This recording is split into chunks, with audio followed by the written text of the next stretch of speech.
Because again, what I was saying a second ago is when you have a flex hand, I can still have the shaft vertical. It doesn't mean the shaft's horizontal. Typically, the left hand placement is based off of how fast your hips are.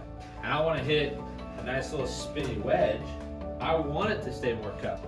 The one nugget that you probably didn't know about is this. What's up, guys? So today on the channel, we're going to talk about wrist conditions, right? I want to give you two things that you're doing that's probably hurting yourself on wrist angles.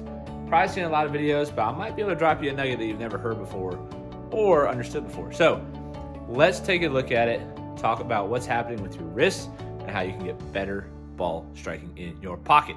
Don't forget to subscribe and like and hit the bell, boys and girls. Thanks for the support. Let's go to work. Okay, so you've probably seen it all over YouTube about wrist angles. And I want to show you two things that I've learned that I feel like will help you understand wrist conditions better. First thing is, you need to understand how the hand works when it's in a flex and extended state. A lot of people don't understand that. They just look at it as like cup is bad, flex is good. Man, that's so far from being the truth. It's ridiculous, right? So we got to get into it at a little bit more granular level to understand what's really going on. So first things first, right? What happens when your hand's flexed?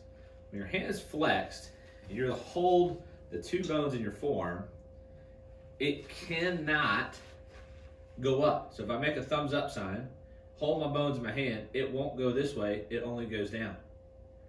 If my hand's extended, my thumb can go up all day and it won't go down. So think about that, how that can affect your plane and your path when you're hitting golf shots. That's why typically people say a cupped wrist is a bad position, because when it's cupped coming down, the shaft's going to be steeper, versus when the club's coming down and it's bowed, we typically see it be a little bit flatter. Now that's not hopefully the truth, because I can still be bowed and have the shaft vertical, so there's a lot of things that can happen in my arm. So that doesn't necessarily mean the truth in that scenario. But if you understand that when it's cupped, you can angle it a little bit steeper. When you're flexed, you can have it a little bit shallower. It can really drastically change how you see wrist conditions, right? Now, that said, there's the time and place to have both. And we'll talk about the second thing that affects these positions in a second. But if I were to hit a full iron shot, we want to see a little bit more flex and impact, but it's flex going to extended, not flexed holding on for forever. So if you're trying to hold that off for too long, right, could be just as bad as flipping too early. There's a right amount of being flexed to unloading. Even Dustin Johnson's getting rid of it, despite what you might have heard otherwise. He has a lot of it, but it's going to none. If I'm hitting a full swing shot, we want to see that flex state through the strike. Now, on the other side of that, let's say I want to hit a wedge shot, right? And I want to hit a nice little spinny wedge. I want it to stay more cupped, so let's try that. So if I'm trying to hit a wedge shot where the bounce is engaging with the turf, I want that to stay a little more cupped. So I open the face, getting a little cupped, try to maintain that cup. So there you go, you got 6,000 RPMs, 27 yards. Joe Mayo said it once where amateurs know how to slow it down when they want to speed it up and speed up when they slow it down, and it's vice versa. So what you can think of is when it's flexed, we're going to get a little bit of lean, and when it's cupped, we're going to lose a little bit of that and get a little bit more loft on it, right? So we all kind of knew that if you've watched any YouTube videos on golf before. The one nugget that you probably didn't know about is this, right? How you hold it with your left hand dictates how easy you'll have at getting a flex or a bow state. A lot of people, when I talk to them about this, don't know this stat, that when you put your left hand on, more on top of the golf club, stronger, right? That's the answer we get told to shut the face. You're actually making a more extended position with your left hand when you do that. So you have to understand what that comes with when you have a cupped left wrist at address, versus if you have a weaker left hand, you start at a more flexed position in your grip, right? Just holding the golf club will influence those metrics. It'll influence your ability to have a cupped or bowed left hand at the top. Because if I start with a very strong left, it's going to be hard for me not to be cupped at the top and have a club face that square. It'll be pretty easy for me to have a really, really shut face if I get bowed at that point, right?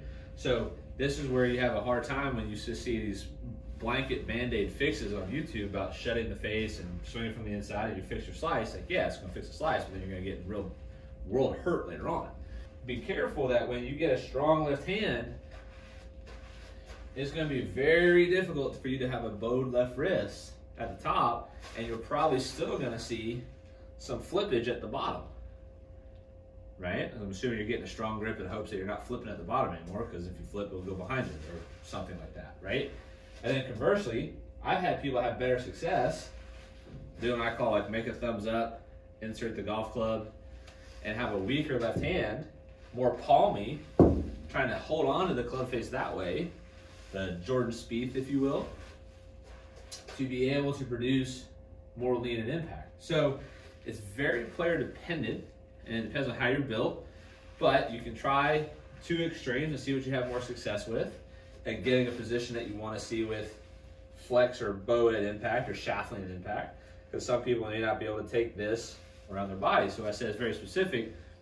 Typically, the left hand placement is based off of how fast your hips are. So when we're looking at hip speed, that's kind of our barometer at how open or how strong or how weak your grip is in your left hand. So if you get that left hand grip on there strong, you better have fast hips to clear it out. Your hips are slow, don't open a lot, then you probably need to have a weaker left hand position. So those are kind of some of the basics in hitting shots and understanding the left hand or wrist conditions, right? The trail hand is a whole nother argument that we're actually, a lot of people out there now getting some cool numbers about.